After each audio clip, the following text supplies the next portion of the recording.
Alright, so I'm going to talk about the artists who inspire me. That's basically all I can say about that. So the first one is Corey Loftus. He works at Disney right now, but before that he worked on a project called Wildstar, which is a MMO online, and he was the lead concept artist for that. In Wreck-It Ralph, he was the design lead for the world of Heroes Duty, because there were the different worlds in that movie. And for Zootopia, he was the main art director. So this is some examples of his work that I really like.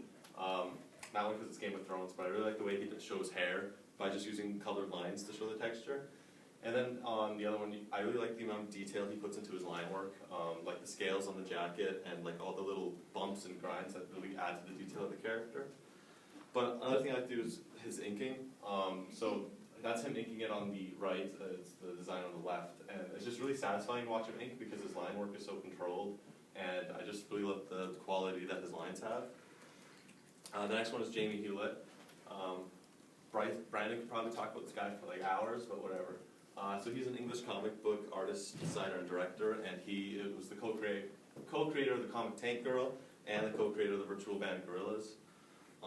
So this is a design I like. I believe he did this for Absolute Vodka, right? Brandon gave me a nod, so that's correct. I just like this one because of his coloring in this. It was really nice, I thought. And this is an example of how his work has sort of evolved. So this was around, Brandon, give me a year. So this is 2001. 2001, right there we go. And that's like 2016, and it's the same character. You can just see how his lines have changed and stuff like that. I really like his new art. The next one is Ryan Lang.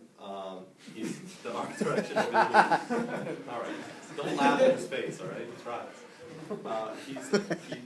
What he does is he's freelance, but he gets hired by Disney a lot to do art direction and visual development.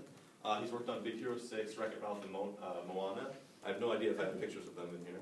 But this is an example of his work that's all digital. None of that was photography. And it just blows my mind, the ability he has as a painter.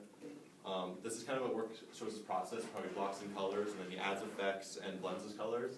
And it's he has tutorials online that you can purchase for like $5, where he goes through a whole design, and they're super useful to watch. I watch them all the time. And this is something he did for Moana to sort of help the artists discover the feel of what they wanted for the movie. And the last one is Tom Bird.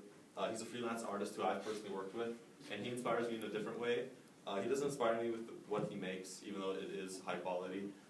He is a good example of what I want to be as a freelancer. He is like just really easy to work with. He understands what you want, and so these are some examples of his work too. And yeah, I think he is a good example of what a freelancer should be like. And that's my speech.